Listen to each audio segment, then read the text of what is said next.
Assalamualaikum warahmatullahi wabarakatuh. Alhamdulillahirrabbilalamin. Wassalatu wassalamu ala rasulina wa habibina wa syafi'ina wa tabibi kulubina wa kudwatina wa zuhrina wa maulana Muhammad wa ala alihi wa sahbihi ajma'in wa man tabi'ahum bi ihsanin ila yaumiddin, amma ba'. Apa khabar saudara penonton yang dirahmati Allah sekalian? Selamat datang ke Tanyalah Ustaz. Biar tahu jangan keliru, saya doakan kepada semua yang dalam kesulitan, mudah-mudahan Allah kurniakan kemudahan. Amin ya rabbal alamin. Terima kasih kepada keluarga besar Tanyalah Ustaz yang masih lagi sudi menonton Tanyalah Ustaz pada pagi ini. Dan seperti biasa, pada setiap hari Selasa kami akan bawakan khas kepada anda topik fiqh. Dan pagi ini sangat menarik kerana kita akan membahaskan satu topik berkaitan jangan mundur akhlak. Ini kerana kalau kita lihat pada hari ini, semua orang inginkan kemajuan dari sudut politik, dari sudut ekonomi khususnya, tetapi jangan kita lupa kemajuan dari sudut adab dan juga akhlak. Kerana kalau kita lihat, ramai di antara kita maju dari sudut politiknya, maju dari sudut ekonominya, tetapi tidak dari sudut akhlak dan juga adab. Sebab itu pada pagi ini kita nak membahaskan dengan lebih dalam tentang jangan mundur akhlak bersama dengan guru kita yang mulia, iaitu Al-Fadil Ustaz Ahmad Husni Abdul Rahman. Assalamualaikum Ustaz. Waalaikumsalam warahmatullahi wabarakatuh. Apa khabar Da'i? Alhamdulillah, makin sihat Ustaz. Makin handsome, makin Alhamdulillah, sihat. terima kasih Ustaz. Terima kasih juga kepada Ustaz guru kita yang sudi bersama dengan kita pagi ini, dan kepada sidang penonton, ibu-ibu, ayah-ayah, abang-abang, akak-akak, adik-adik yang dirahmati Allah sekalian. Yang ada sebarang persoalan, seperti biasa, boleh ke ruangan Facebook kami, tinggalkan persoalan anda di situ, dan boleh juga buat panggilan ke 1800 881677, ada tertera di bawah ini. Dan seperti biasa, sebelum kita nak buka kepada ruang persoalan, kita nak dengarkan dahulu mukadimah topik kita pada pagi ini. Silakan Ustaz. Baik, terima kasih Da'i. Assalamualaikum warahmatullahi wabarakatuh. Bismillahirrahmanirrahim. Alhamdulillah wa syukurillah wa salatu wassalamu ala rasulillah wa ba'du. Rabbi syarah li sadri wa yassir li amri wa hlul 'uqdatam min lisani yafqahu qawli. Allahumma la sahla illa ma ja'altahu sahla wa anta taj'alul hazna idza syi'ta sahla. Rabbana yassir lana wa la tu'assir wa atmim lana bil khair. Alhamdulillah, pertamanya pada pagi ini kita merafakkan kesyukuran. Betul. Allah Subhanahu wa taala menghimpunkan kita dalam majlis ilmu, meskipun dalam medium yang moden, tetapi insya-Allah moga-moga perbincangan kita pada pagi ini membawa kebaikan dan keberkatan. Dan paksi yang kita akan bincangkan pada pagi ini adalah satu perkara yang sangat penting. Betul. Perkara yang sangat besar sebenarnya dalam ketamadunan manusia, dan itulah pengutusan Nabi akhir zaman, diutuskan atas paksi itu. Innama bu'ithtu liutammima makarimal akhlaq. Sesungguhnya aku diutuskan, kata Nabi sallallahu alaihi wasallam, aku dibangkitkan, kata Nabi sallallahu alaihi wasallam, untuk menyempurnakan kesempurnaan akhlak-akhlak yang mulia, untuk menyempurnakan kemuliaan akhlak-akhlak yang baik. Innama bu'istu rahmatan wa lam ub'athu la'anan. Aku diutuskan, kata Nabi sallallahu alaihi wasallam, sebagai rahmat, bukan diutuskan menjadi sebab-sebab ataupun mengeluarkan kata-kata laknat daripada mulutku. Maka ini adalah sesuatu, ataupun bukan diutuskan untuk melaknat orang, ya. Jadi ini adalah perkara yang harus kita faham. Dan sebagaimana Allah Ta'ala memuji Nabi sallallahu alaihi wasallam, wa innaka la'ala khuluqin azim, sesungguhnya engkau wahai Muhammad la'ala khuluqin azim, berada di atas akhlak yang mulia. Manusia maksudnya di sini Nabi sallallahu alaihi wasallam menunggangi akhlak itu. Sebelum datangnya Nabi, akhlak tidak sempurna. Lepas datangnya Nabi, akhlak menjadi sempurna.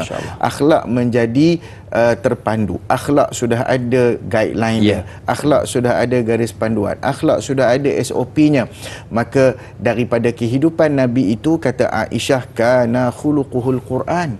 Kalau ditanya tentang akhlak Nabi SAW, Aisyah menjawab dengan penuh mudah, tanpa perlu berlengah. Aisyah kata akhlaknya adalah Al-Quran.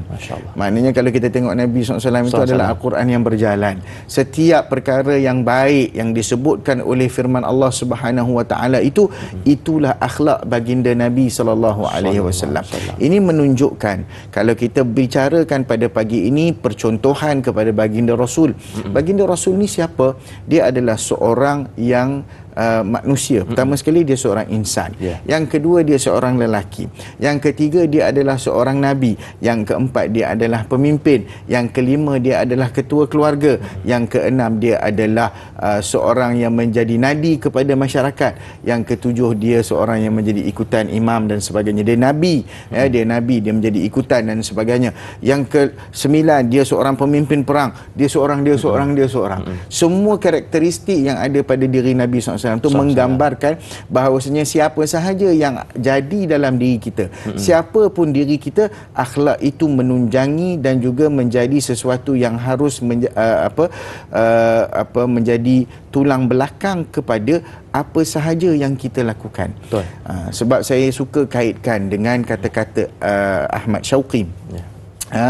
Ahmad Syauqi ke Iqbal. Ahmad Syauqi dia kata, innamal umamu ma baqiyat akhlaquhum fa in dhahabat akhlaquhum dhahabu.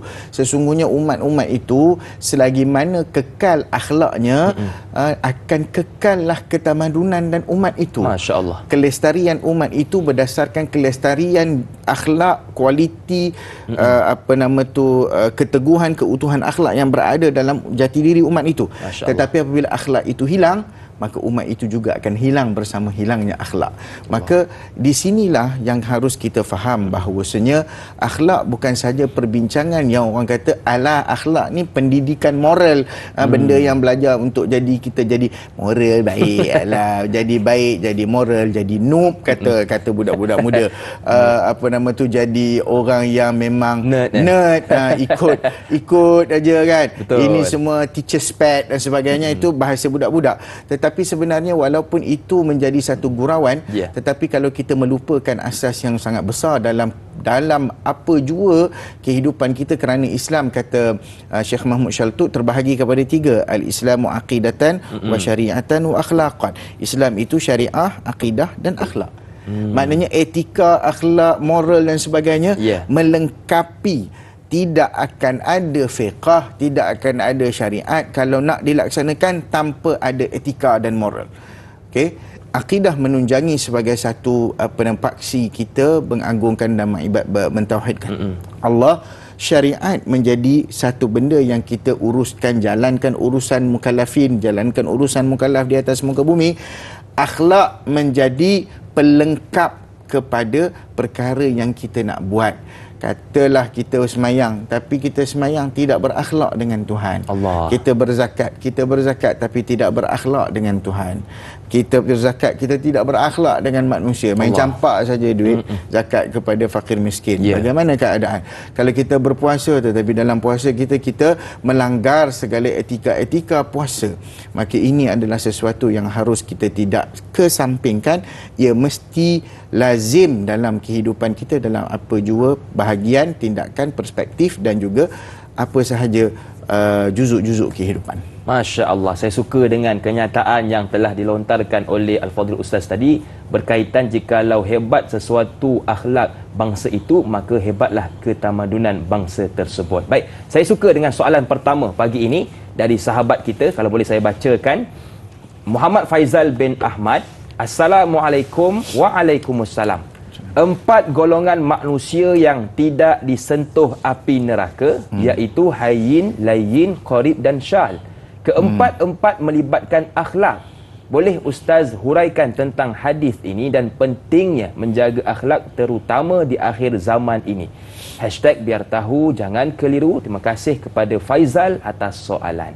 Baik, terima kasih kepada saudara Faizal yang bertanya satu soalan yang saya kira penting untuk kita bincangkan dan boleh menjadi satu titik tolak kepada perbincangan kita pada pagi ini, dimulakan dengan soalan ini. Hadis riwayat Ibnu Mas'ud radhiyallahu taala anhu bahwasanya Nabi sallallahu alaihi wasallam bersabda, "Ala ukhbirukum bima yahrum ala an-nar wa bima yahrumun nar alaihi." Tidakkah kamu aku khabarkan bahawasanya siapakah yang diharamkan daripada neraka dan neraka itu diharamkan ke atasnya. Maknanya dia tak boleh masuk, neraka tu haram pula atas dia.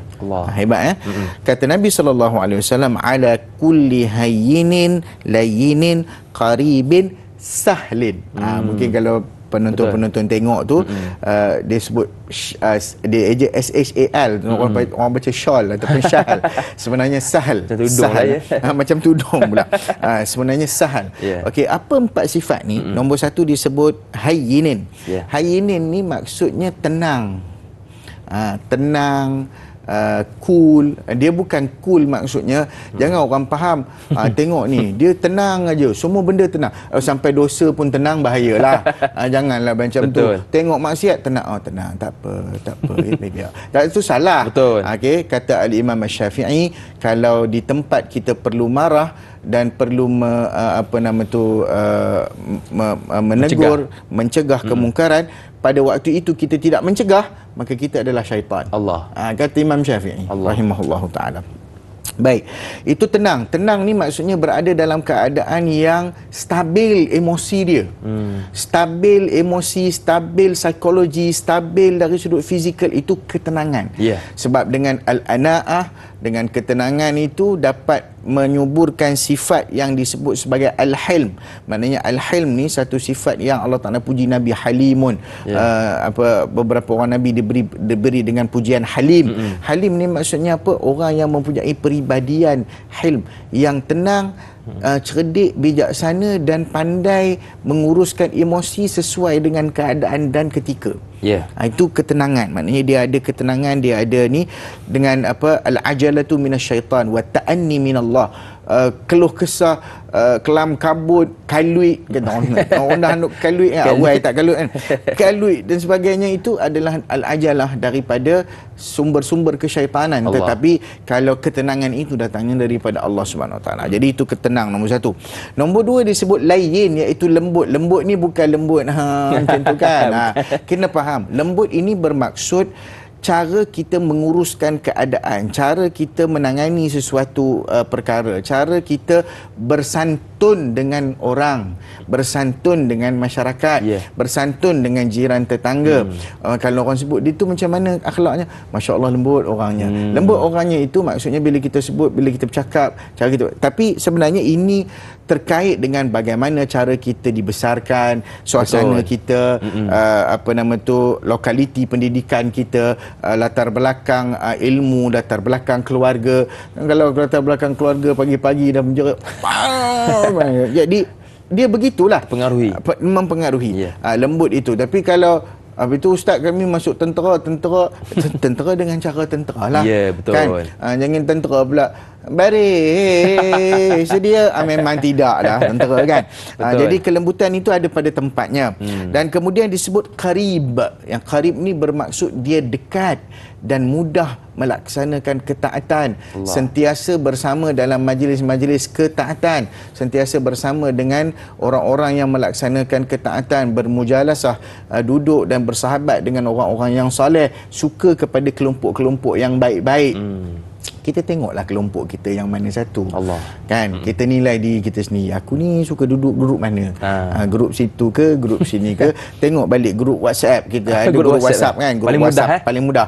Aku grup WhatsApp ni grup apa? Grup maki orang ke? Grup yang cerita pasal apa ke? Grup apa ke? Tengok balik, semak balik. Rasa-rasa tak perlu duduk situ, left group. Senang. Sebab apa? Sebab kita akan dihimpunkan bersama dengan orang yang kita suka, orang yang kita sayang di akhirat kelak, dan orang-orang yang kita sentiasa duduk dengan mereka. Kalau kita berada dalam kalangan kelompok-kelompok orang-orang yang negatif, orang-orang yang toksik, maka kita juga menjadi toksik. Ya, kata Nabi SAW, berkawan dengan si pembuat minyak wangi, kita akan tercalit wanginya. Berkawan dengan si pembuat besi, kita akan terpercik abu debu besinya. Allah. Itu maknanya bau busuk besi itulah. Baik, yang seterusnya Sahal. Ini nombor 4 ni, dia sifatnya itu mudah berurusan dan mudah untuk kita tunai hajat dengan dia. Maksudnya kalau orang cakap, kamu kalau berurusan dengan da'i hakim ni hebat ni, dia ni mudah. Hakim kan? Alhamdulillah. Aku silap nama dia. Da'i hakim. Mudah. Saya kalau deal dengan da'i hakim, alhamdulillah senang kerja. Nampak? Dia tak menyusahkan. Kita sebagai penjawat awam ataupun tak kira lah penjawat awam, penjawat swasta, penjawat apa segala yang dijawat dengan kuasa, dengan tenaga, dengan keupayaan yang kita ada, orang datang janganlah kita susahkan. Betul. Contoh, ni kenapa borang tak lengkap ni? Tahu tak? Tak lengkap. Pergi photostat sana. Kalau awak ada poster kat sini, awak pergilah photostat kat sini, apa masalahnya? Mudahkanlah kalau boleh benda itu dilakukan. Ni tak ada apa. Macam ni, kalau susah, tak apa, nanti saya minta ada orang bantu. Betul. Contoh datang orang tua masuk dalam ni, kita pun nak cakap dekat dia macam-macam. Ni tak ada ke? Anak tak ada bawa? Anak pergi mana? Kita susahkan. Jadi jangan. Ini adalah sifat-sifat yang kalau kita memiliki keempat-empat sifat ini ataupun salah satu daripadanya, moga-moga kita diharamkan daripada neraka Allah SWT. Okey, baik Ustaz. Banyak lagi yang ingin kita bicarakan, tetapi kita nak berjeda seketika. Jangan ke mana-mana, teruskan bersama dengan kami dalam Tanyalah Ustaz, biar tahu, jangan keliru.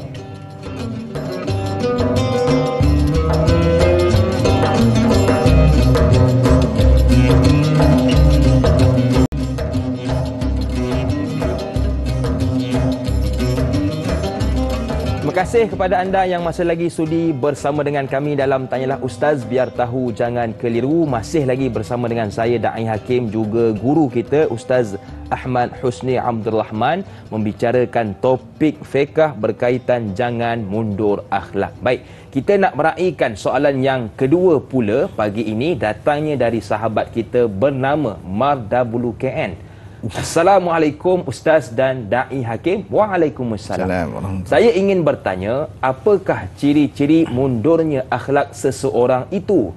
Adakah mundurnya akhlak akan menyebabkan rosaknya akidah seseorang? Terima kasih. Hashtag biar tahu jangan keliru. Ada 2 bunga, satu untuk Ustaz, satu untuk saya lah. Silakan Ustaz. Baik, yang pertama sekali, bila kita sebut tentang ciri-ciri kemunduran akhlak, kita tidak boleh nak katakan okey, kalau begini maka begini, kalau begitu maka begitu. Secara generiknya ataupun secara umumnya boleh kita katakan, apabila kita melihat seseorang itu kurang adabnya. Maksudnya kurang adab ni maksud apa? Dia tidak boleh berinteraksi secara baik dengan manusia sekeliling dia. Itu nombor satu yang kita tengok cara dia interact. Macam mana dia, kalau seorang pelajar, bagaimana dia berinteraksi dengan guru-gurunya. Kalau seorang anak, bagaimana dia berinteraksi dengan kedua orang tuanya. Kalau seorang pekerja, bagaimana dia berinteraksi dengan majikannya. Kalau seorang siapa sahaja yang ada dalam juzuk masyarakat, kita melihat dengan siapa dia berinteraksi. Bagaimana dia berinteraksi dengan rakan-rakannya. Sebab kalau dengan rakan-rakan ni biasanya kita tak adalah sangat betul. Apa kita panggil SOP akhlak yang ni biasanya hancur je dengan sahabat-sahabat baik ni kan. Betul. Tapi bagaimana dia secara ni, dia dengan masyarakat, dia dengan jemaah di kampung, di taman dia, di bandar dan sebagainya, dia dengan satu kelompok, dia dengan sosial. Maka perkara pertama yang harus kita lihat, bagaimana dia berinteraksi. Contohlah mudah, orang yang bersesak-sesak di jalan raya, ada orang potong dan sebagainya. Tengok itu sahaja sudah tahu bagaimana kita berakhlak dengan manusia. Kemudian bagaimana ciri-cirinya, kita tengok adab dia. Dia ni seorang yang beradab ke, sabar ke, mereka. Sebab ciri-ciri banyak ciri-ciri akhlak. Kalau kita tengok ciri-ciri akhlak, saya mengambil petikan daripada buku Makarimul Akhlak ini, ciri-ciri akhlak yang dibincangkan terlalu banyak. As-sidqu fil hadis, benar dalam bicara, sabar ketika mana ditimpa ujian, tenang ketika mana dalam kekalutan, bertaubat ketika mana dalam melakukan dosa,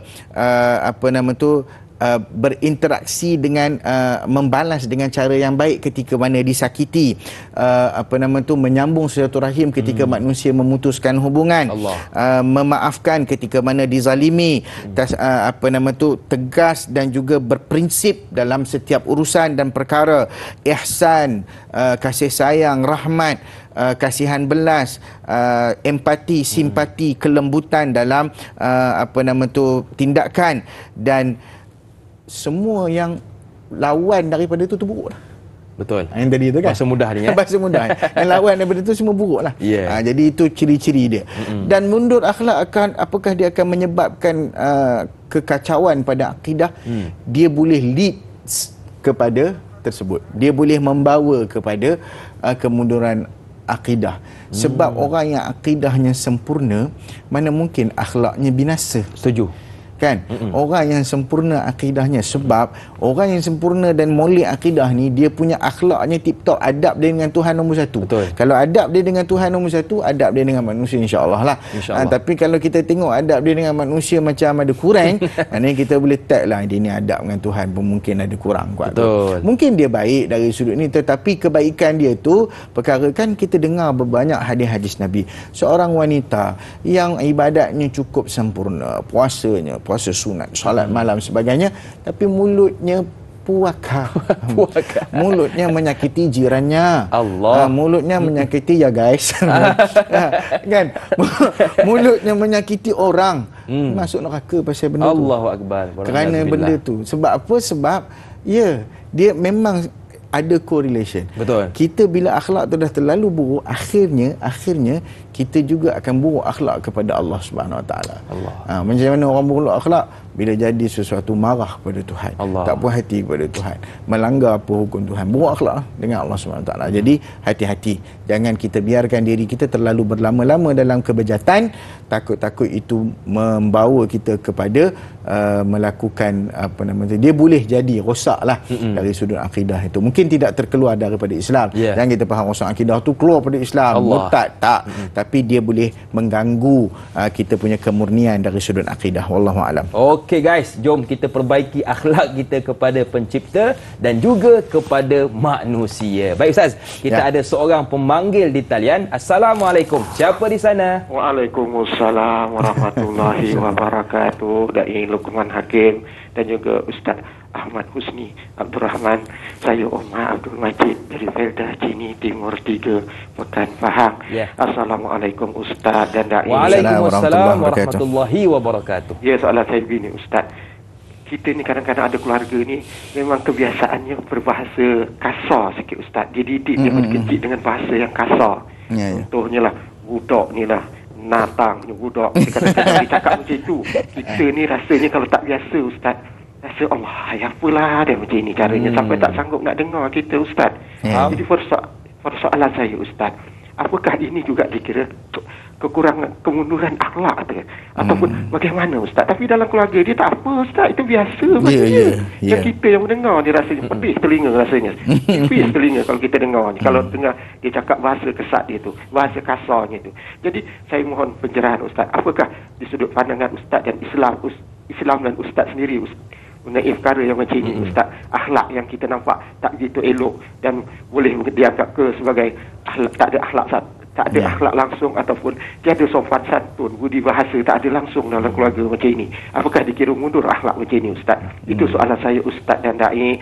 Senyum nampak gigi, ada rezeki kita jumpa lagi. Terima kasih banyak Ustaz dan Dai. Assalamualaikum. Waalaikumsalam warahmatullahi wabarakatuh. Betul. Tadi Ustaz ada sebut, kita kadang-kadang kalau dengan kawan kita memang begitu, termasuk juga dengan keluarga. Jadi adakah dikira mundur juga dari segi akhlak Ustaz? Silakan. Ya, bakar pelita ada jelaga, akhlak keluarga hendaklah dijaga. Masya Allah. Tepuk sikit untuk Ustaz kita. Baik. dalam membicarakan soal adat, kita bicarakan soal adat, kebiasaan, culture, ya. Ibn Khaldun membukukan Al-Muqaddimah itu, kitab dia Muqaddimah itu, lalu mengemukakan dia banyak teori-teori dia. Salah satu teori yang memang sangat terkenal dan masyhur, ya, al-insan madaniyun bit-tabi'ah. Manusia itu bertamadun ataupun berkembang, berevolusi dengan tabiat persekitarannya. Orang ini sebut masyarakat madani lah, whatever, kan. Bila kita sebut tentang bagaimana manusia berevolusi dengan persekitaran, maka persekitaran itu terdiri daripada juzuk ataupun beberapa nukleus yang penting untuk membentuk satu atom ataupun satu, orang kata masyarakat ataupun satu ni. Dalam masyarakat dia ada apa? Dia ada pemimpin masyarakat. Betul. Dia ada ni. Dalam masyarakat dia ada juzuk lagi kecil, apa nama dia? Keluarga. Dalam keluarga ada pemimpin dia, bapa, kan, ayah sebagai ketua keluarga, ibu sebagai apa nama tu, tunjang juga dalam keluarga, anak-anak. Okey, jadi bila berbalik kepada adat, orang macam tu memang, kalau saya lah, kita kan, kalau kita kurang bermuamalah dengan orang, kita akan rasa macam pelik, kan. Satu orang keluarga yang terbina mungkin lah, katalah orang ni duduk di Pekan, dan memang tak tahu langsung dialek bahasa kampung ni. Bila dia dengar orang apa nama tu Terengganu, katalah contoh, ya, saya nak ambil Terengganu dulu. Terengganu tadi sebab bunyi orang Pahang tu lebih kurang sama Terengganu, Pahang Terengganu lebih kurang. Kalau Pahang, awak kenapa? Awak kenapa? Kenapa pening kau tengok, kan? Jadi cerita dia bahasa tu. Ayah pula cakap, "Mu ni aku tengok, Allah, latang mu ni." Bahasa gitu. Mohon maaf, ya, sahabat-sahabat. Bahasa-bahasa itu bagi orang yang berduduk di kawasan itu norm, itu biasa. Betul, setuju. Orang Melaka lagilah, betul, kan. Orang Perak pun ada cara dia juga. Orang Kedah, hang. Hang ni degil, nak mampu, semua nak mampu. Adalah bahasa-bahasa itu. Tetapi satu perkara yang jangan kita lupa, walaupun dia berdasarkan kepada latar belakang. Siapa bapa dia, siapa mak dia. Tapi ada juga yang saya tengok, walaupun orang Terengganu ke, orang Kelantan ke, orang Kedah ke, orang Perlis ke, orang Penang ke, siapa ke, mana-mana, tapi dia tetap berakhlak juga. Masya-Allah. Tak ada masalah pun dari sudut bercakap. Dia tahu membezakan bagaimana berinteraksi dengan orang yang berada di sekitarnya, di kawasan dia tu, dengan bagaimana berinteraksi dengan orang lain. Ini pentingnya kena datangnya ilmu. Maksudnya dalam keluarga, meskipun kita terdidik begitu, kita ada medium-medium yang lain. Kita ada pendidikan di sekolah dan sebagainya. Dan kepada ibu bapa lah terutamanya, mungkin dalam keluarga kita begitu, tetapi kena ada juga input-input yang kita bagi tahu kepada anak-anak. Ni kalau dalam keluarga kita boleh gini, mu nak kata gini tak apa lah. Kalau pergi 4 orang, mu jangan kata gini, orang dok faham kita. Contohnya gitulah. Maknanya orang dok biasa dengan cara kita. Saya dengar mula-mula orang apa nama Banjar, bila dia bercakap dengan mak bapak, dia bercakap aku dengan bapak dia cakap aku, setengah-setengah orang Jawa dia cakap aku. Bagi kita kasar, Ustaz. Bagi kita kasar, bagi mereka itu bahasa biasa. Bapak tu ada cara, ada perkataan yang dipanggil bapak, bila kita dengar rasa kurang ajar betul. Ish, apa menang bapak dah kopi tu. Tapi itu budaya dia. Setuju. Jadi bila kita tidak terbiasa dengan budaya, mungkin kita akan rasa offended.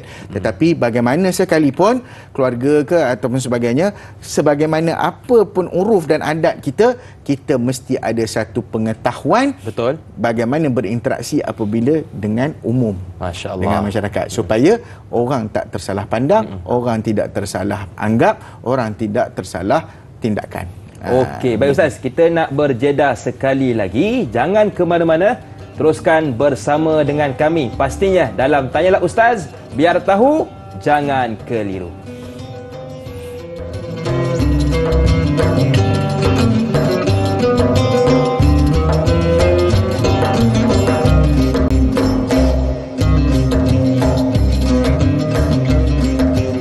Adat beragama pantang menipu, bercakap dusta memanglah haram. Orang beragama memegang malu, akhlak dijaga siang dan malam. Masih lagi bersama dengan saya, Da'i Hakim, juga guru kita, Ustaz Ahmad Husni Abdul Rahman, membahaskan topik fiqh berkaitan jangan mundur akhlak. Baik, kita nak terus membacakan soalan dari sahabat kita. Kali ini pula datangnya dari Jura Azlin Sufyan.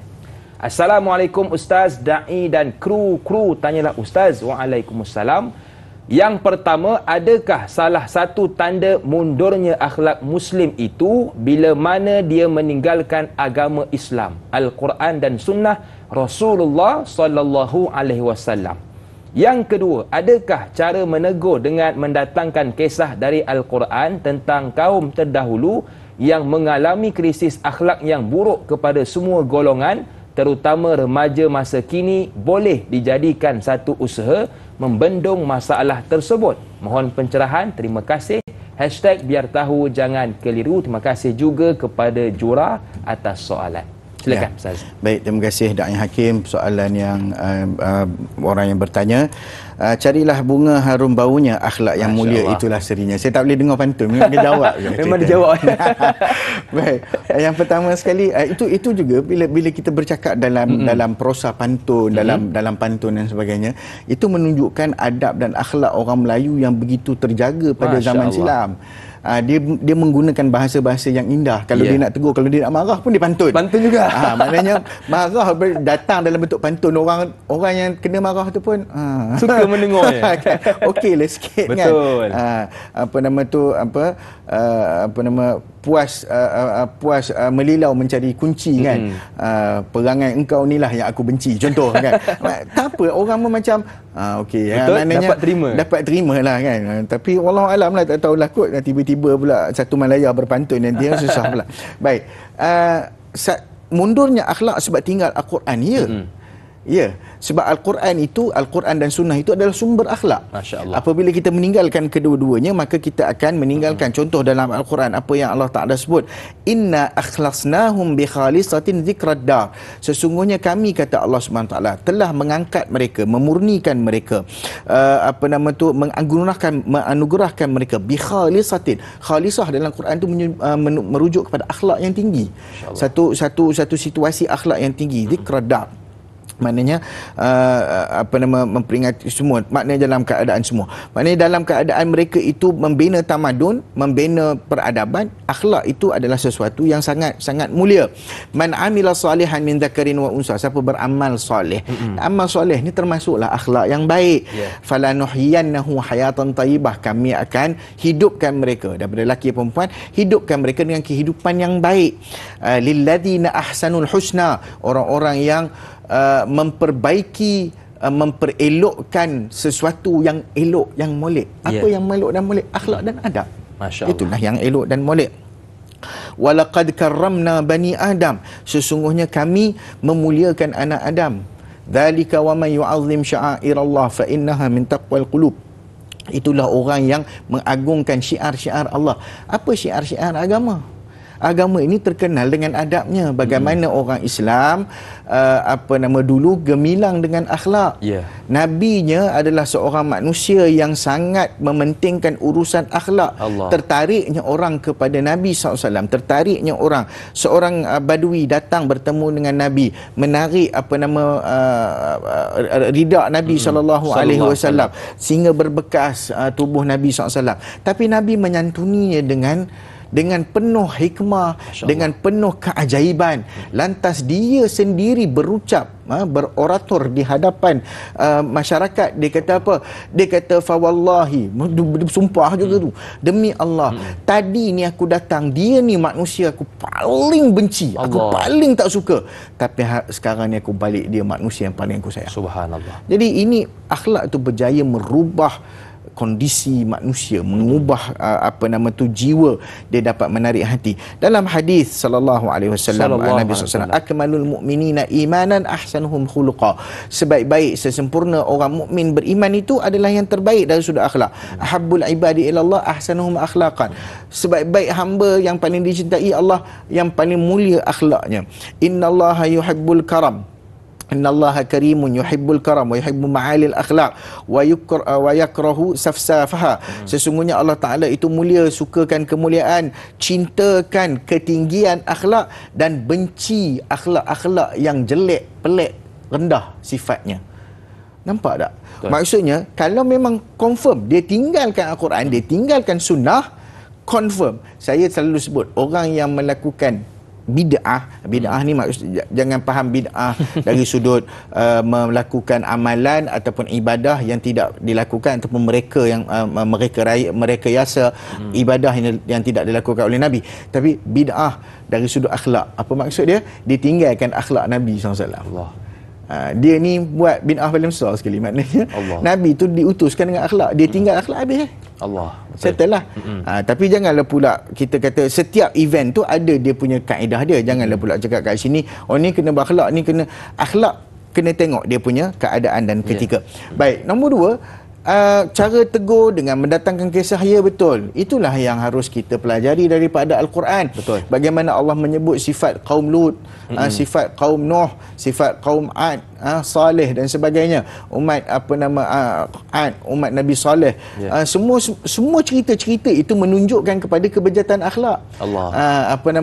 Bila datang tis'atu rahtin, 9 orang, 9 jahanam, bukan 6 jahanam ni, 9 jahanam Allah Ta'ala sebut dalam Quran.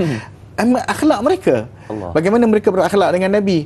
Mana ni, tengok bunuh tak ada apa pun, tunggulah. Ayat tu kata inna mau'idakum subuh tu, tunggulah subuh tu, nantilah Tuhan akan bagilah. Kan, tanya pula mana azab, kata ada azab, kata bila Allah buat kena terus, apa hal? Kan, tunjuklah betul kalau betul Tuhan kamu. Ini cerita-cerita ni. Bila kita tengok Firaun, bagaimana Firaun berinteraksi, bagaimana Firaun dengan orang bawahnya, dengan Firaun dengan Bani Israelnya. Itu akhlak pemimpin. Bila bersemak akhlak pemimpin lagilah, itu paling besar lah tu dalam juzuk masyarakat, paling tinggi lah. Kalau rosak pemimpin, rosaklah rakyat, habislah. Tidak akan mampu bangun rakyat. Kalau kita tengok apa yang dikatakan oleh Abul Hasan Ali An-Nadwi, kerosakan yang berlaku along the line of Umayyad and Abbasid Khalifate, sepanjang Bani Umayyah, kerajaan Bani Umayyah, Bani Abbasiyah, yang terkecuali hanya Umar bin Abdul Aziz. Itu ulasan Abul Hasan Ali An-Nadwi, ya. Allah. Maksudnya kualiti kepimpinan itu bukan senang nak dicari, yang berakhlak dan sebagainya. Jadi cerita-cerita daripada Al-Quran harus kita garap kembali, untuk kita kembali memurnikan akhlak dalam masyarakat dan juga dalam umat kita. Masya Allah. Baik Ustaz, saya tertarik dengan satu soalan yang diajukan oleh sahabat kita, Muhammad Hafizi Hafiz. Kalau boleh saya bacakan. Assalamualaikum Ustaz dan Da'i yang dihormati. Waalaikumsalam. Soalan saya, jangan mundur akhlak. Kenapa Islam melarang umatnya berakhlak mundur? Sebaliknya kita diseru tinggi akhlak, terutamanya kepada saudara kita yang bukan seagama dengan kita. Apakah kesan akhlak yang tinggi oleh orang Islam dapat menarik lebih ramai orang bukan Islam ingin mengetahui tentang agama Islam sehingga ada yang tertarik lalu memeluk Islam? Mohon pencerahan Ustaz. Terima kasih. Biar tahu jangan keliru. Terima kasih kepada Hafizi atas soalan. Baik, bila kita sebut tentang kriteria akhlak orang Islam, kita balik kepada pengutusan ataupun mesej pengutusan Rasul sallallahu alaihi wasallam kepada masyarakat ataupun kepada umat manusia. Kama arsalna fikum rasulan minkum yatlu alaikum ayatina wa yuzakkikum wa yuallimukumul kitaba wal hikmah wa yuallimukum ma lam takunu ta'lamun, dalam surah Al-Baqarah ayat 151. Kama arsalna fikum, sebagaimana kami mengutuskan di kalangan kamu rasulan, satu utusan, minkum, daripada kalangan kamu. Kat sini ada poin dia. Maksudnya Nabi bukan malaikat. Kalau kita nak kata akhlak mau malaikat, tak apalah. Orang boleh argue kata itu malaikat. He is an angel, is not a human. So memang angel panggil angel lah. Devil panggil devil lah. Kan? Tapi kalau manusia sama kan? Aku Nabi manusia, Orang lain pun manusia juga, umat juga manusia. Yatlu alaikum, ini mission statement Nabi SAW diutuskan. Yatlu alaikum ayatina, supaya dia membaca kepada kamu, ke atas kamu ayat-ayat kami, yakni ayat-ayat Allah. Wa yuzakkikum, dan menyucikan kamu. Konsep tazkiyah dekat sini, sucikan apa? Kalau ayat ini konteksnya berbicara tentang jahiliyah, maka akhlak-akhlak jahiliyah itu. Bukan akhlak, maknanya kebejatan akhlak jahiliyah itu, itulah yang nak disucikan. Maka Nabi datang membawa mesej yang pertama, kitabullah. Yang kedua selepas itu adalah terus berkaitan dengan etika, berkaitan dengan akhlak. Wa yu'allimukumul kitab, dan dia akan mengajar kamu alkitab, yakni Al-Quran. Wal hikmah, dan hikmah, kebijaksanaan.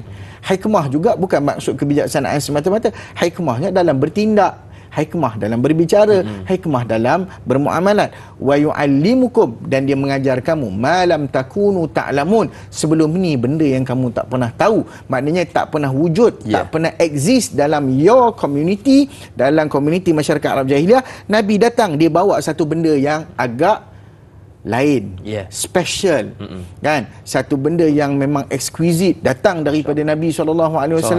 Sifat dia, orang lain semua angkat kain untuk angkat kain buka aurat semua, kan? Nak angkat batu nak bina Kaabah, Nabi nak angkat, dapat teguran, Nabi buang. Allahu Akbar. Nampak?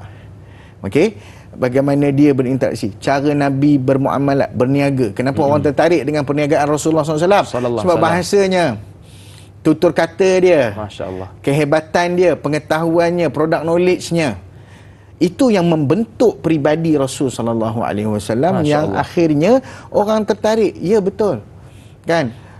Pernah satu ketika, saya tak ingat sahabat yang meriwayatkan cerita ini, Nabi SAW menantikan seorang apa nama tu, pembesar daripada karangan orang Rom, kalau tak salah saya. Kalau nak ikutlah orang Rom dan seketika itu mereka ramai yang Nasrani dan sebagainya, kan. Jadi kalau ikut nak layan buat apa ni, betul, kan?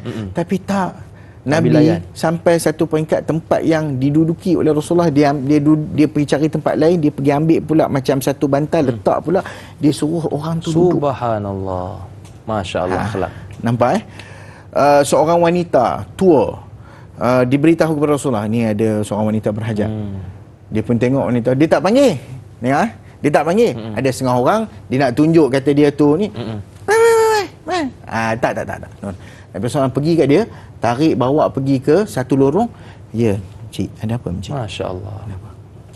Kan? Ini adalah sesuatu yang menyebabkan orang berminat dengan Islam. Free marketing. Free marketing.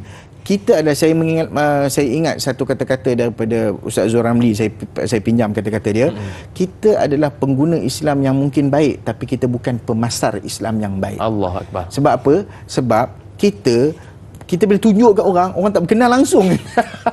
Tak berkenal langsung, kan? Kalau tengok akhlak orang tak berkenal langsung. Allah. Kan? Orang hanya kenal Islam daripada kitab, daripada scriptures, daripada Al-Quran, orang baca Quran, orang kaji hadis. Orang kenal Islam begitu. Tak nampak dari kita. Allah. Jadi ini masalah, sesuatu yang harus kita betulkan sehingga kita berjaya menarik. Berapa ramai hari ini tanya diri kita, tanya sahabat-sahabat, tanya orang sekeliling, berapa ramai orang masuk Islam kerana tertarik dengan akhlak kita. Allahu Akbar. Baik tuan-tuan, kita nak beristighfar seketika. Jangan ke mana-mana, teruskan bersama dengan kami pastinya dalam Tanyalah Ustaz, biar tahu, jangan keliru.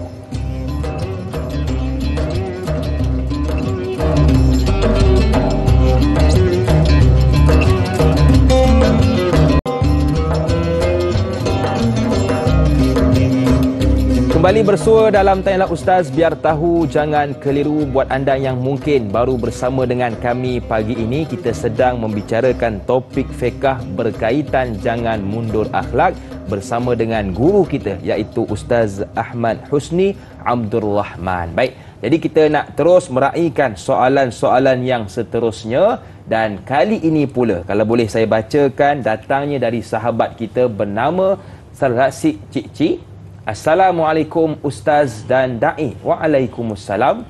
Apa yang boleh kita pelajari dari sejarah kegemilangan Islam dahulu sejak Rasulullah sallallahu alaihi wasallam hingga ke zaman Abbasiyah berbanding Islam zaman kini, yang mana dilihat akhlak umat Islam menjadi mundur? Mohon Ustaz kongsikan. Terima kasih. #biar tahu jangan keliru. Terima kasih kepada Saudara Rasid Cik atas soalan. Baik.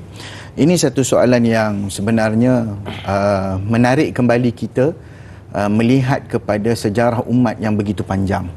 Saya ingin memulakan dengan firman Allah Subhanahu Wa Taala, wa idza aradna an nuhlika qaryatan amarna mutrafiha fafasaqu fiha fahaqqa 'alaiha alqaul fadammarnaha tadmira. Allah Taala menyebut dalam surah Al-Isra ayat 16, wa idza aradna an nuhlika qaryah, kalau kami nak binasakan sesuatu penduduk sesuatu kawasan, kampung, kawasan, masyarakat, lokaliti, lokasi masyarakat, venue sebagainya lah, satu negara, satu state, satu benua, tak kira, kalau nak binasakan negara itu, tempat itu, amarna mutrafiha, kami akan mengarahkan golongan-golongan yang terkemuka di kalangan mereka. Siapa terkemuka tu? Orang yang kaya, ahli korporat, ahli politik, pemimpin dan sebagainya. Okey. Fafasaqu fiha, mula kita suruh diorang ikut Quran, ikut sunnah, lalu mereka melakukan kefasikan. Okey, defy Quran sunnah. Fahaqqa 'alaiha alqaul, maka telah tetap ke atas mereka apa yang dikatakan, fadammarnaha tadmira. Apa tetap kata-kata tu? Yang tadi itulah yang Allah kata nak hancurkan tu. Fadammarnaha tadmira. Hence kita akan hancurkan mereka. Maka kami hancurkan mereka sehancur-hancurnya. Kalau kita tengok lifespan kerajaan Islam bermula pada zaman Nabi SAW. Zaman Nabi dengan zaman sahabat zaman penuh kegemilangan. Mula je start je Bani Umayyah, start je Bani Abbasiyah, sudah banyak kebobrokan, kebejatan akhlak yang berlaku di kalangan pemimpin sekalipun. Okey, walaupun mereka yang terdiri daripada kalangan sahabat-sahabat, yang terdiri daripada kalangan tabi'in sebagainya. Ialah pergolakan yang berlaku selepas daripada ketika pemerintahan Sayyidina Ali. Panjang cerita ni kalau nak sembang. Tapi saya suka menarik apa yang disebut oleh Abdul Hasan Ali An-Nadwi dalam Madza Khasira al-Alam bin Hitatil Muslimin. Buku yang ditulis sejak sekian lama, dah berpuluh tahun buku ni. Apakah yang dunia rugi dengan keruntuhan umat Islam? Allah. Ditulis betul-betul pasal keruntuhan umat. Dan dua benda yang kita tak sedar, dia kata, kita tak sedar kecuali benda tu berlaku, tidur dan keruntuhan umat. Allah. Tidur je, orang yang dapat tidur je tahu dia dapat tidur. Dan orang bila tak sedar keruntuhan umat kecuali setelah ia berlaku. Maknanya dah lewat lah, dah lewat. So antara sebabnya adalah banyak faktor utama, faktor luaran, faktor dalaman, faktor sosioekonomi, politik dan sebagainya. Faktor luaran, datangnya serangan daripada utara, daripada Armenia, daripada Georgia, datangnya serangan daripada barat, daripada salib, tentera salib dan sebagainya, datangnya serangan daripada timur, orang Mongol dan sebagainya. Isu dalaman apa? Akhlak pemimpin, lemah dari sudut pentadbiran, kurang ilmu, tak ada kemahiran dan sebagainya. Kata Abu Hasan Ali An-Nadwi, pada ketika itu politik dipisahkan daripada urusan dan keputusan agama. Memisahkan perkara-perkara, kata tak payah, kita tak payah tengok apa agama kata tentang urusan ini, tak payah politik lah. Kita buatlah apa aja. Apa saja yang diharuskan di dalam politik, maka diharuskanlah juga untuk kita buat. Sifat jahiliah menguasai daripada sifat-sifat Islamiah.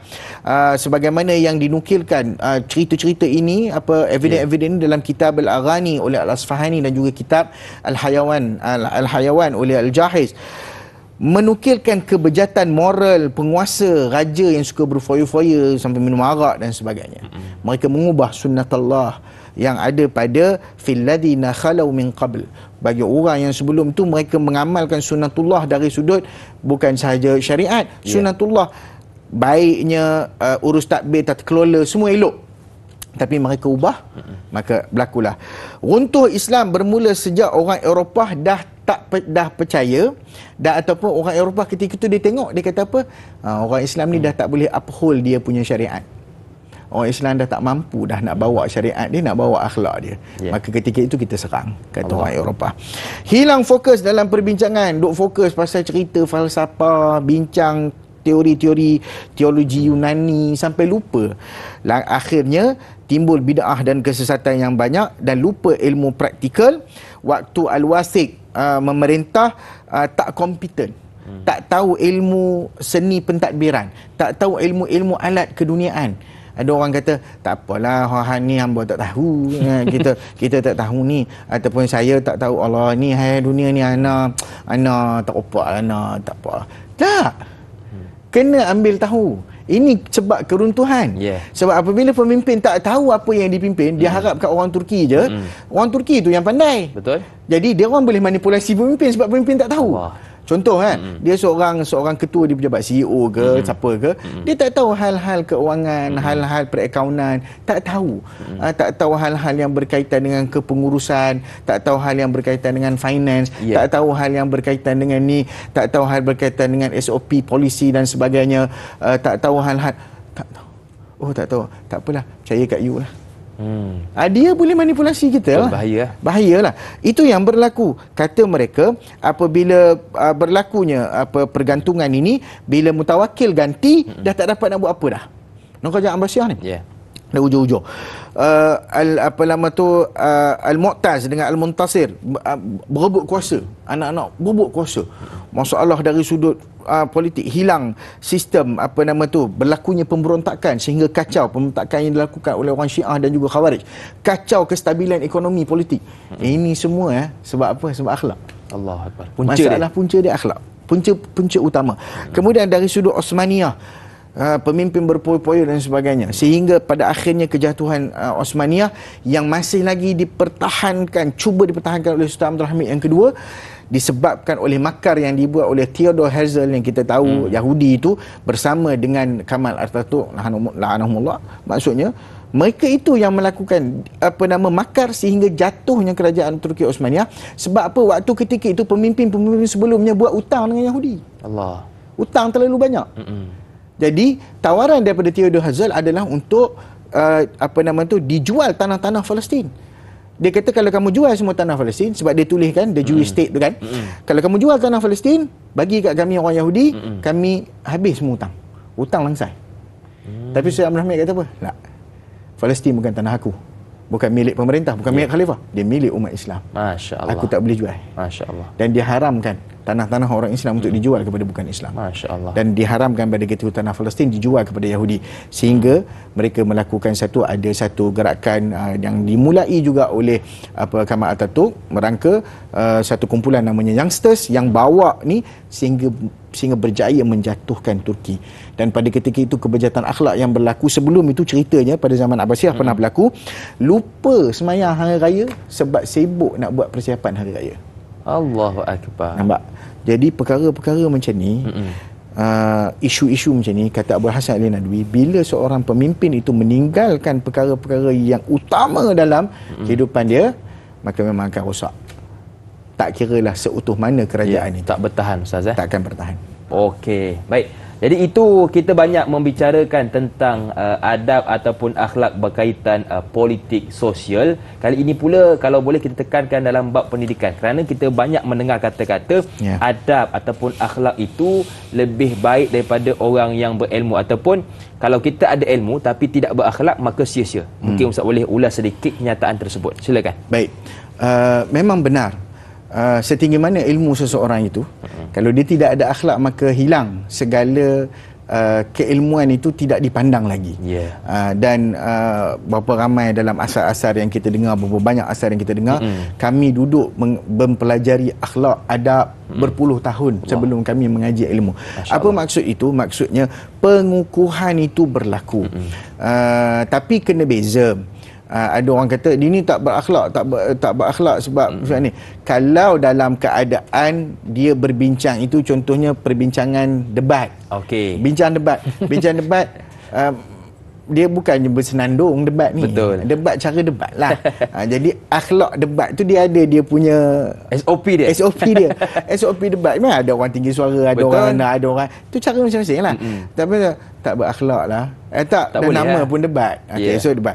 Tapi bila pergi kat luar, tengoklah bagaimana dia berinteraksi dengan orang, bagaimana dia berinteraksi pula dengan ni, bagaimana dia contoh. Saya suka bagi contoh beginilah. Ini contoh diri saya, contoh kawan-kawan kita dan sebagainya. Seorang penceramah misalnya, pergi ke satu tempat, dia penceramah yang orang nak panggil, nak suruh bercakap dan sebagainya. Tapi bila ada masalah yang sikit-sikit, contohnya tak ada parking, dia nak mengamuk. Kan? Bila dia mengamuk, tak ada parking. Parking tak ada, apa hal? Saya tahu saya datang, penat saya datang. Akhlak. Betul. Jadi ilmu apa yang dia nak sampai kan? Saat lagi orang nak dengar ceramah dia. Malam tu tajuk akhlak pula. Malam tajuk akhlak pula. Jadi orang tak tengok benda tu daripada dia. Betul. Orang tak hilang lah.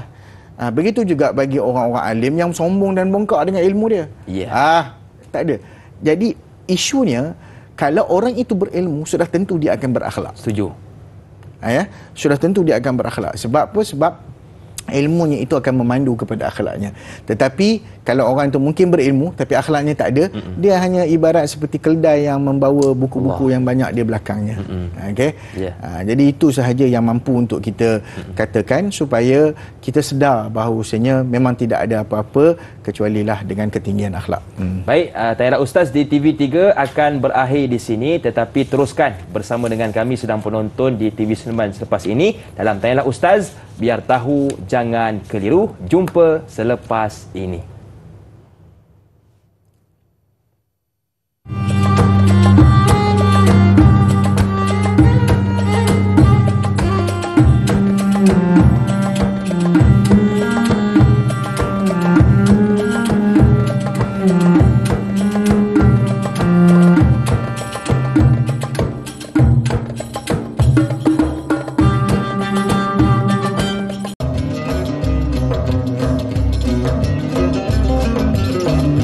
Apa tanda mundur akhlak bila hilang sifat malu? Apa tanda mundur akhlak halal dan haram dibuat tak tahu? Apa tanda mundur akhlak menuduh orang suka melulu? Masih lagi bersama dengan saya Da'i Hakim, juga guru kita Ustaz Ahmad Husni Abdul Rahman, membicarakan topik fiqh berkaitan jangan mundur akhlak. Baik, tanpa buang masa, kita nak terus meraihkan soalan yang seterusnya. Datangnya dari Casey. Assalamualaikum Ustaz dan Da'i. Waalaikumsalam. Ustaz, apakah pendapat Ustaz?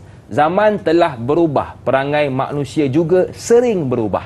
Bagaimana membentuk akhlak mulia di zaman sekarang untuk semua peringkat, dari zaman kanak-kanak, remaja sehingga warga emas? Mohon pencerahan Ustaz. Terima kasih juga kepada Casey atas soalan. Kena cukup 4 Ustaz. Casey 4 kali. Takut terasa. Kali 4. Silakan kali Ustaz. 4. Okey. Alhamdulillah. Baik. Dalam satu kaedah fiqh, bila kita sebut ialah kebetulan tajuk pun berkaitan dengan fiqh secara umum lah. La yunkaru taghayyurul ahkam bi taghayyuril azman, tidak diingkari perubahan hukum berdasarkan perubahan zaman dan ketika. Kalau hukum boleh berubah, maksudnya konotasi-konotasi lain juga boleh berubah mengikut zaman dan ketika. Dan benar, zaman kita tidak lagi sama dengan zaman terdahulu. Betul. Kalau kita tengok anak-anak kita sekarang, jumpa orang tua tak adalah beria menor nak bersalam pun. Betul, jauh beza. Jauh dah dulu. Kan? Saya ingat loh masa kecil-kecil, kalau tak salam tu, dia punya kena jeling orang tua. Sampai kat rumah, balik dalam kereta ke kat mana ke, kena interrogate. Sampai kat rumah ada lagi, tak habis lagi bahagian-bahagian interrogation tu, dan juga bahagian-bahagian nasihat tu.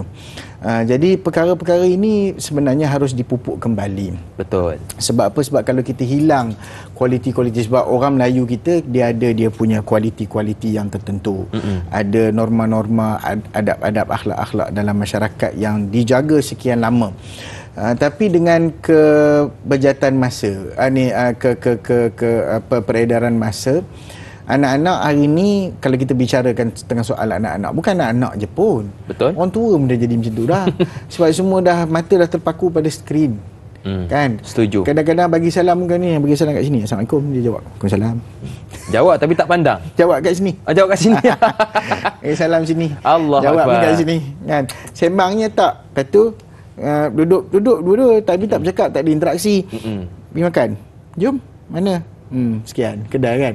Apa nama ni dekat sini, minum mana, kopi mana, banyak A B C. Jawab situ je, interaksi tak ada, masih minum kopi pun macam tu juga. Jadi hilang. Maknanya kata Ustaz Fahrul, teknologi mematikan budi. Allah Akbar. Maksudnya dia mati budi tu, akhlak budi pekerti kita kan. Anak-anak kalau jumpa orang tua tak ada salam, orang tua pun dah tak kisah sekarang pun. Dia pun dah tak kisah. Kalau dulu mana nak pergi? Salam dulu kan. Betul. Sebab itu adalah merupakan adab. Kalau kita tengok golongan semua usah kita bicarakan tentang masyarakat Melayu, Cina, India, dia ada juga custom dia tu. Betul. Kan? Kalau Cina waktu tahun baru Cina kan, kena ada bagi ampau, salam, jumpa orang tua dan sebagainya. Jadi itu adalah perkara-perkara yang sebenarnya memupuk kebaikan dalam masyarakat. So kalau benda pada hari ni, untuk tak kiralah semua peringkat, kita kena kembalikan semula. Maknanya semua orang kena share the common belief balik. Maksudnya jangan ada orang yang bila budak-budak tu tak apalah, biarlah budak-budak. Tak boleh, dia akan runtuh. So semua orang kena kerjasama. Betul, setuju. Semua orang kena bekerjasama untuk untuk kita kata okey, kalau kita nak bina macam ni, apa yang kita nak buat. Okey, aku kalau jumpa anak-anak kau, jumpa anak-anak aku, tak salam, kita tegur. Kan? Macam contoh kita sama-sama kawan kan. Sekarang kalau budak-budak ni tak salam, kita kena buat something. So parents main peranan. Betul. So itulah caranya untuk kita kembalikan semula kaedah-kaedah dan kebaikan-kebaikan, adab-adab yang pernah kita dahulu memang sangat tinggi nilainya. Allah. So semualah, termasuk orang tua. Orang tua pun jangan dah sibuk dah dengan gadget. Maknanya apabila dah duduk bersembang makan pagi contohnya, tinggalkan gadget, letak tepi. Sekejap je. Letak, tutup, jangan menyalakan langsung. Kita sembang. Setuju. Kita berbual. Kita melihat mata rakan kita, melihat tubuh badan dia, melihat gaya dia, melihat bangkali daripada dia ni, ataupun kadang-kadang kita tengok kawan kita tu duduk bersembang kita tapi mata dia pandang tempat lain. Ada masalah kawan aku ni. Kan? Kalau kau ada masalah apa cerita share. Betul. Jadi kita lebih memerhatikan, kita lebih empati, kita lebih simpati. Betul. Mungkin ada di kalangan kita yang mengatakan teknologi ini mendekatkan kita yang jauh, tetapi banyak juga menjauhkan kita yang berada di dekat ini. Baik. Jadi saya tertarik dengan soalan daripada sahabat kita, Nurul Hidayah Saifuddin. Assalamualaikum Ustaz dan Da'i. Waalaikumsalam. Adakah manusia juga perlu berakhlak dan menjaga hati dengan diri sendiri agar tidak menjadi seorang yang mundur akhlak kepada yang lain? Sekian, terima kasih. Terima kasih juga kepada Nurul atas soalan. Kata-kata daripada ulama-ulama yang gerakan-gerakan Islam. Antaranya kalau tak salah ingatan saya dinisbahkan kepada Hasanul Banna, aslih nafsak wad'u ghairak. Allah. Baiki diri kamu dan perbaiki orang lain. Maknanya ada lagi satu kata, qum daulatul Islam fi nafsik atau fi nufusikum satakun fi biladikum. Dirikan negara Islam ataupun Islamic State tu kita dirikan kat diri kita, maka dia akan berpindah kepada masyarakat, kepada negara kita yang betul. Okay, so itu maksudnya apabila kita memperbaiki diri dan mengelokkan orang lain. Tapi dalam masa yang sama, Imam Malik dia bagi satu nasihat juga. Dia kata kalaulah nak tunggu diri sendiri baik dulu sebelum kita berinteraksi dengan orang, memang takkan kita ni. Betul. Dari dalam masa yang sama kita membina diri. Betul. Dalam masa yang sama juga kita berinteraksi dengan orang. Sebab dengan berinteraksi itulah yang kita dapat tahu apa yang kita bina atas diri sendiri ni elok ke, betul ke tak betul ke, salah ke tak salah ke, tepat ke ataupun tidak. Alladhi yukhalitun nas wa yasbir ala adahum khairun min alladhi lam yukhalitun nas wa yasbir ala adahum. Kata Nabi SAW satu hadis, orang yang bercampur dengan manusia dan bersabar dengan keperitan, kesakitan yang ada, ujian di kalangan manusia itu lebih baik daripada orang yang duduk tak bercampur, tapi dia bersabarlah. Dia tahulah orang buruk tapi tak kena kat dia. Kan? Jadi apa-apa pun dalam diri kita bentuk, dalam masa yang sama kita praktikkan untuk kita sama-sama membina masyarakat yang baik, dan insya-Allah apabila semua itu dilakukan secara kolektif, insya-Allah kita akan dapat membina masyarakat yang lebih bertamadun, insya-Allah. Okey, baik. Jadi langkah pertama pagi ini kita baiki akhlak kita dahulu, insya-Allah. Bila kita baiki akhlak kita, akan dapat membaiki akhlak orang yang lain. Baik, kita nak beristighfar sekali lagi. Jangan ke mana-mana, teruskan bersama dengan kami dalam Tanyalah Ustaz. Biar tahu, jangan keliru.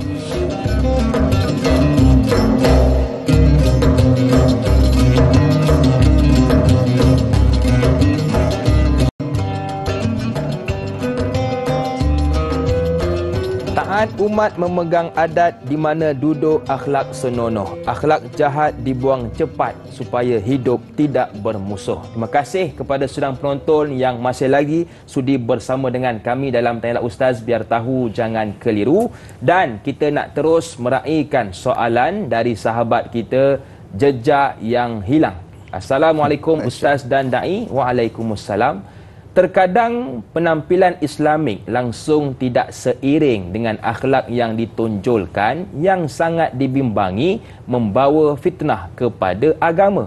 Yang kedua, apakah nilai atau maksud sebenar kemajuan dunia yang ingin kita capai agar tidak menjurus kepada pengakhiran yang mengundang kemurkaan Allah?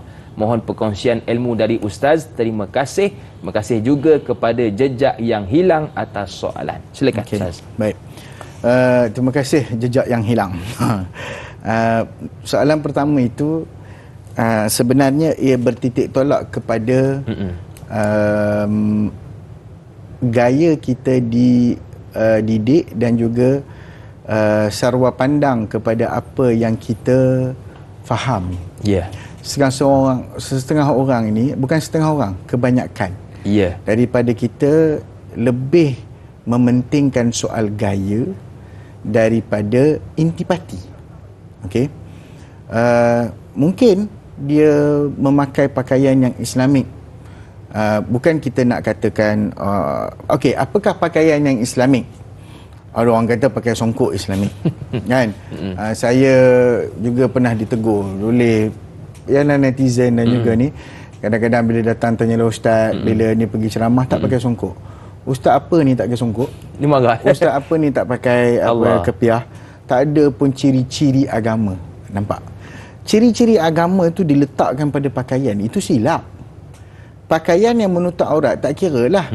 Headgear ni terkait kepada bangsa, terkait kepada beza. Kalau saya tengok geng-geng daripada Afrika, Wakanda pula dah Afrika. Maknanya kita tengok dia orang punya kepiah dia menarik, ada macam-macam color sebagainya. Bila dia pakai dengan baju dia tu, kita tahulah itu identiti dia. Betul. Berapa ramai yang pergi ke luar negara pakai baju Melayu sepasang. Kan?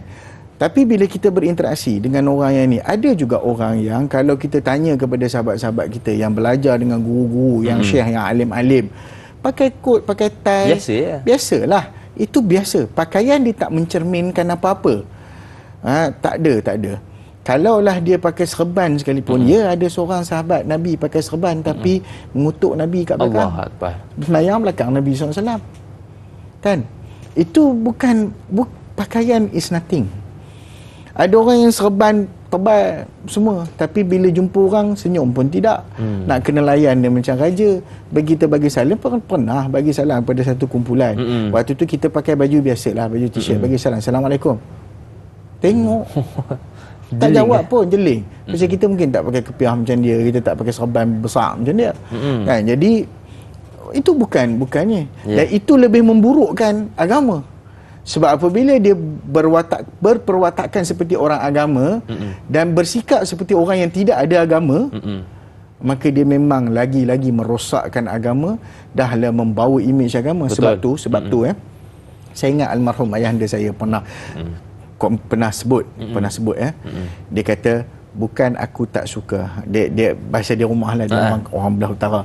Hang tengok tu, kalau peristiwa, sebab dia refer kepada masa dia berada di Iraq, dia tengok orang di akhbar Iraq melaporkan ini orang Islam Melayu di Malaya. Allahu akbar. Ditunjuk dengan pakai tongkat. Satu image yang sangat memburukkan orang Melayu ketika itu. Mungkin itulah yang dia dapat.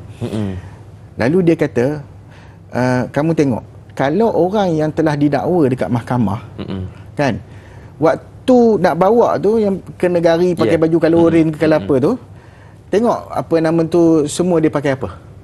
Kebanyakannya pakai kepiah kan? Kalau orang luar tengok dan tak faham, orang luar akan kata orang Islam ni banyak yang penyedayah. Betul, setuju. Nampak tak image tu? Bukan tak bagi nak pakai kepiah. Awak kalau pakai kepiah tiba-tiba jadi baik. Tak. Jadi baik tu bukan kerana kepiahnya. Tak usah katalah kepiah pun lawak orang dulu-dulu.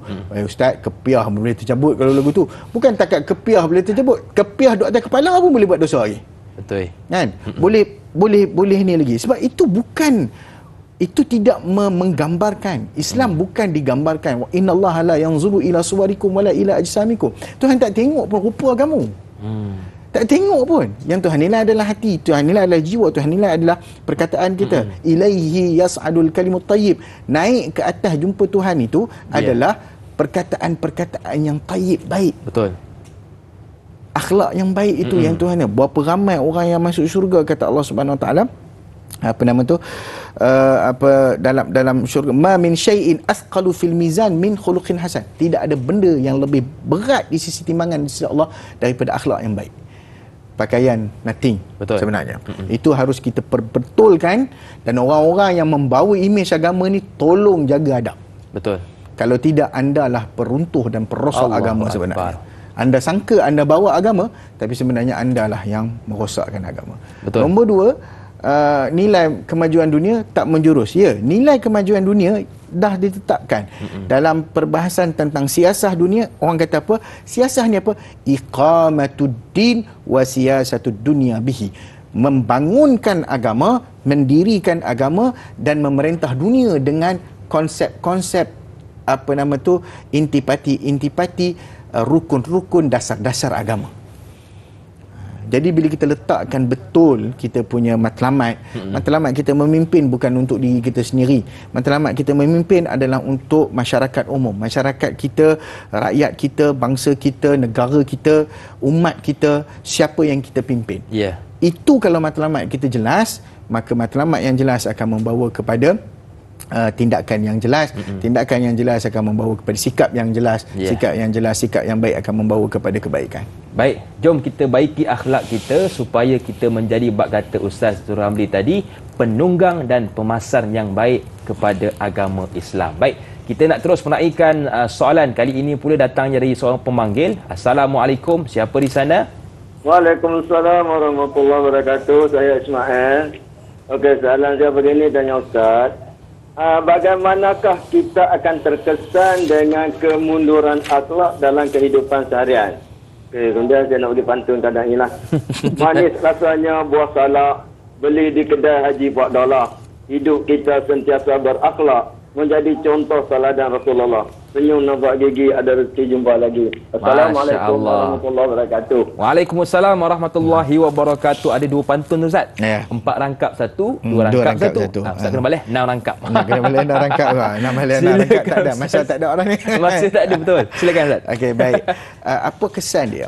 Apabila kita tidak menyuburkan akhlak dalam masyarakat, masyarakat akan terbina dengan suasana yang negatif. Betul. Kalau orang duk cakap pasal vibes, ya, vibes ni maknanya satu kita sebenarnya dai ini adalah biological manusia, okey. Bila kita sebut tentang biologi manusia, kadang-kadang bila kita jumpa seorang tu, kita akan rasa ada chemistry. Betul. Ada tarikan. Kadang-kadang kan. Kadang-kadang kita jumpa seorang tu macam mesra alam, betul dia. Macam dah 10 tahun kenal. Macam 20 tahun kenal. Padahal baru kenal 2 minit. Betul. Kan? Ada orang yang kita jumpa, kita rasa macam tak boleh lah dengan Muhammad ni. Walaupun kadang jiran sebelah rumah tak boleh juga sampai ketiga dah cucu dah bercucu, tak boleh juga dengan dia. Sebab apa? Sebab ini terkait Ayalah hadis kita, kalau kita tengok hadis itu terkait dengan keadaan kita di alam arwah. Al-arwahu junudun mujannadah, kata Nabi SAW. Roh itu umpama tentera-tentera yang dibariskan, maknanya duduk sebelah-sebelah. Siapa yang baik zaman roh dulu kat dunia dia baik, siapa yang bergaduh turun kat dunia pun dia bergaduh juga. Jadi begitulah. Itu ada kaitannya. Jadi apabila akhlak yang buruk merebak dalam masyarakat, dia akan menimbulkan suasana yang negatif tu. Jadi bila suasana negatif tu timbul, akhlaknya yang tidak terbina, maka dia akan merosakkan, bukan dia merosakkan dia akan rosakkan dari sudut institusi. Contoh, pemimpin tak berakhlak. Bila tak berakhlak, dia akan makan rasuah. Dia akan menyuburkan nepotism. Dia akan menyuburkan favoritism. Dia akan menyuburkan banyaklah benda. Sebab dia melanggar akhlak-akhlak utama. Okey, sebab perkara tu dalam dalam perkara yang kita sebutkan, sesuatu yang diriwayatkan daripada Nabi SAW, idza lam tastahi fasna' ma syi'ta. Kalau kamu tak malu, maknanya tak malu tu maksudnya tak ada kawalan dari sudut akhlak. Kamu buatlah apa saja, kata Nabi SAW. Maka perbuatan apa sahaja tu, melanggar itu, melanggar ini, melanggar itu, kerana apa? Kerana tak ada nilai akhlak tu. Tak ada yang menjadi filter kepada apa yang kita bakal buat. So bila dah tak ada filtering, tak ada apa, kita langgar sahaja, maka dia memang akan memberikan kesan yang impak yang bersifat domino kepada masyarakat. Baik, jadi itu yang perlu kita perbaiki dalam urusan kehidupan kita. Dan saya tertarik dengan satu soalan yang diajukan oleh Mas Nizah, sahabat kita.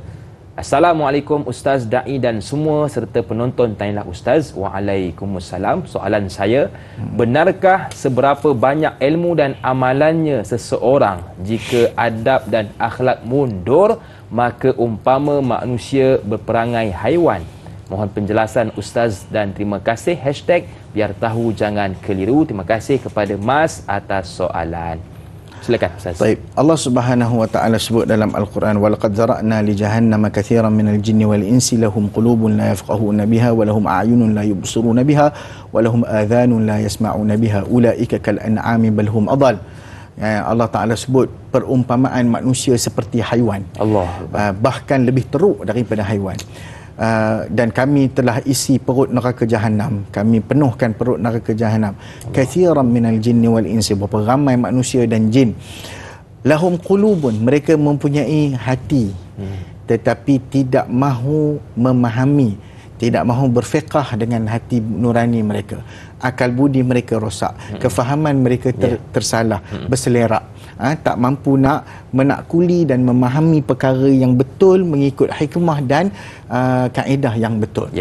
Lahum qulubun la yafqahun wa lahum a'yunun la yubsirun. Mereka ada mata tapi mereka tidak lihat keburukan sebagai keburukan. Mereka mengaknowledge keburukan itu sebagai satu norma kehidupan.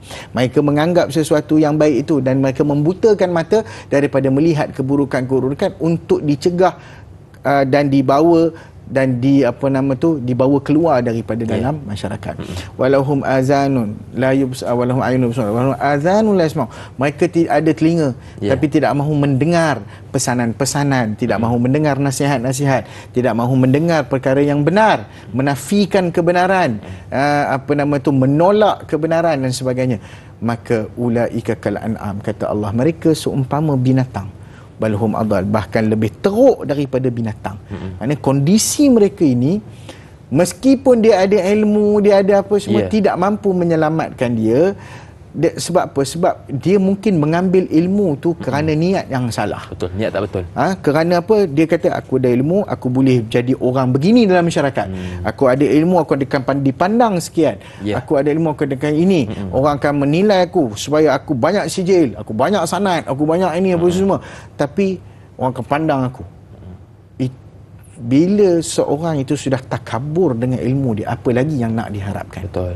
Jadi inilah yang harus kita sedar dan akui, bahawa janganlah biarkan. Memang kalau Imam Al-Ghazali sebut, orang yang bercakap, kalau dia kata orang tu bercakap hati dia baik, cakap je tu macam cakap je jahat, hati dia sebenarnya baik. Tak, Imam Ghazali kata apa yang kita cakap, apa yang kita sebut apa ni, itu datang daripada hati. Maknanya kalau dia cakap capul, hatinya juga capul. Hatinya juga binasa. So kita kena jauhkan, jangan suburkan sifat kebinatangan. Kita ada sifat-sifat kebinatangan dalam diri kita. Jangan disuburkan, sebaliknya suburkanlah sifat-sifat keinsanan dan beberapa kualiti-kualiti malaikat yang ada dalam yang terkandung dalam tubuh manusia sebagaimana yang dibincangkan komposisi manusia itu menurut Imam Ghazali. Okey, baik. Jadi jom tuan-tuan kita menjadi orang yang berilmu dan beramal pula dengan ilmu kita supaya menjadi manusia yang sangat berakhlak. Baik, kita sudah pun berada di penghujung rancangan Tanyalah Ustaz. Mungkin sedikit kesimpulan ringkas sebagai penutup program kita pagi ini, Ustaz. Baik, pertama sekali saya ingin menarik perhatian kita kepada firman Allah Subhanahu ini, kepada satu hadis Nabi SAW pernah ditanya kepada Rasulullah SAW, apakah yang menyebabkan manusia ini paling banyak masuk ke syurga dan apakah yang menyebabkan manusia ini paling banyak masuk neraka. Jawapan Nabi SAW, perkara yang menyebabkan paling banyak masuk syurga adalah taqwallah wa husnul khuluq. Takwa kepada Allah dan akhlak yang baik. Nampak? Dua benda tu paling banyak memasukkan manusia dalam syurga. Apakah pula amalan perkara yang dibuat oleh manusia, kalau dibuat itu masuk depa neraka ramai-ramai? Banyak. Dua benda, al-famu wal faraj, iaitu mulut dan kemaluan.